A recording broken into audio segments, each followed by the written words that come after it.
അങ്ങനെ കാത്തിരുന്ന് ഒരു ഞായറാഴ്ച വന്നിട്ടുണ്ട്.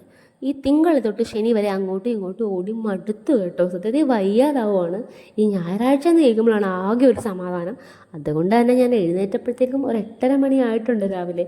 പിന്നെ വേറെ ഒന്നും നോക്കിയില്ല, എഴുന്നേറ്റ് ചായ ഇട്ടു, പുട്ടുണ്ടാക്കി, കടല ഉണ്ടാക്കി, അത് കഴിച്ചിട്ടാണ് തൂക്കാനൊക്കെ നിന്നിട്ടുള്ളത്. അപ്പോൾ കുറച്ച് ചുക്കിലിയും കാര്യങ്ങളൊക്കെ അടിക്കാനൊക്കെ ഉണ്ടായിരുന്നു കേട്ടോ. അപ്പോൾ ഞാൻ അതൊക്കെ അങ്ങ് അടിച്ചങ്ങ് എടുക്കുവാണ്. അടുക്കളയിലും ഒന്നേന്ന് കിടക്കുവാണ്. പുട്ടും കടലയും ഉണ്ടാക്കിയ പാത്രം മുതൽ വേസ്റ്റും എല്ലാം കിടക്കുവാണ് കേട്ടോ. അപ്പോൾ ഞാൻ വിചാരിച്ചു ആദ്യം ഒന്ന് തൂത്ത് തുടച്ചിട്ടൊക്കെ അടുക്കളയിലേക്ക് കയറാമെന്ന് വിചാരിച്ചു. എങ്ങും പോകാനും വരാനൊന്നും ഇല്ലല്ലോ, പതിയെ അങ്ങോട്ട് മതിയല്ലോ. അപ്പോഴാണ് ഒരു കാര്യം ഓർത്തത്, ലിയുചേട്ടൻ ഉച്ചയ്ക്ക് ഉണ്ണാൻ വരും. 1 മണിക്ക് ലിയുചേട്ടൻ വരും. ഇപ്പം തന്നെ 11 മണി ആയിട്ടുണ്ട്. അപ്പോൾ ഞാൻ പതിയെ ഓരോന്നൊക്കെ അങ്ങനെ ചെയ്ത് തീർക്കാം എന്ന രീതിയിൽ നിൽക്കുകയാണ്.